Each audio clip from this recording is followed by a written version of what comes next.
watches TV, he drinks alcohol, he eats sugar, he jacks off, he's got a wife but they don't have sex. Almost every man that you come across is weak and useless. The only use that he has is being a mule, like a donkey just sent out to work so that they can just about to afford the same home that they've lived in. Imagine this guy being drafted to war against an intolerant country, against a country of strong men. He would shit himself. We don't realize how big of a problem this is, and it is linked to dating and sex and love, because these weak men are completely sexless, completely deprived from intimacy. They have nothing to fight for. They have nothing to work for. There's no motivation. We as men are motivated by women as much as all the guys on self-improvement and all this bullshit men going their own way like, I don't care about women. Shut the f up. Yes, you do. That's the biggest motivation we have, is love, sex, and intimacy. When these weak, useless men know for a fact that that's not what they're going to get in life, that they know that they can't attract women, they give up. So we have millions of men who have given up, who are just like a leech on society, who aren't really that productive. They work the 40 hours that they have to in their shitty job that they don't like, but their work rate is so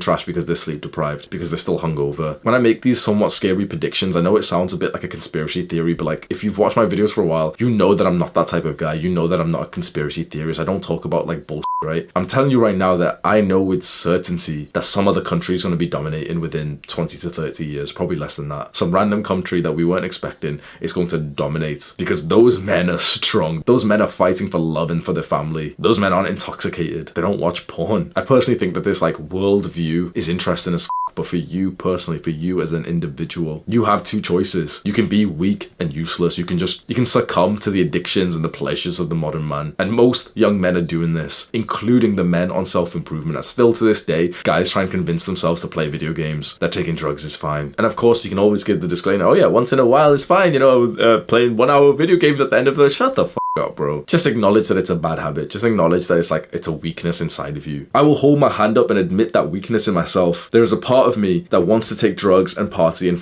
girls every now and then. I will say that that's a bad habit. So why can't you? Why can't you, just like weak men, can't you just take some accountability, some responsibility to say like, yes, I still have some bad habits. Stop trying to cope with this bullshit of like, oh, but only 1 hour is... Imagine you speaking to a guy who says like, oh, but I only jack off every day. You'd want to slap that motherfucker. Like, stop trying to act as if it's okay. Hold your hand up and say that, yes, there is a part of me that is still weak. That's how you make progress. But still to this day, I see guys like just convince themselves that they're not weak when they actually are, because they say this bullshit like, oh, but it's only 1 hour of video games after a hard day of work. It's only a bit of weed. It's only a bit of sweeties. Oh, Rick and Morty. Shut the f up about Rick and Morty, bro. But it's a really good show, Hamza. You should watch. Shut the f up, you f***ing crab. I'm done with that shit, bro. The amount of people who still tell me, oh, but it's a really good show, Hamza. You should still watch Rick and... Shut the f up, bro. You should play video games every now and then, Hamza. I don't want to be like them, and neither should you, because the world is telling you that it's okay to be weak. That's exactly like the message that's been pushed off to so many boys in the education system and the society around you, and even by women and even by other men. They're literally telling you that it's okay to be weak. What they don't tell you is that if you succumb to this test, if you fail this test and you do become weak, no one will respect you. Women won't be attracted to you. Women will tell you that it's okay to be weak, but they'll f the strong guys. So take your pick.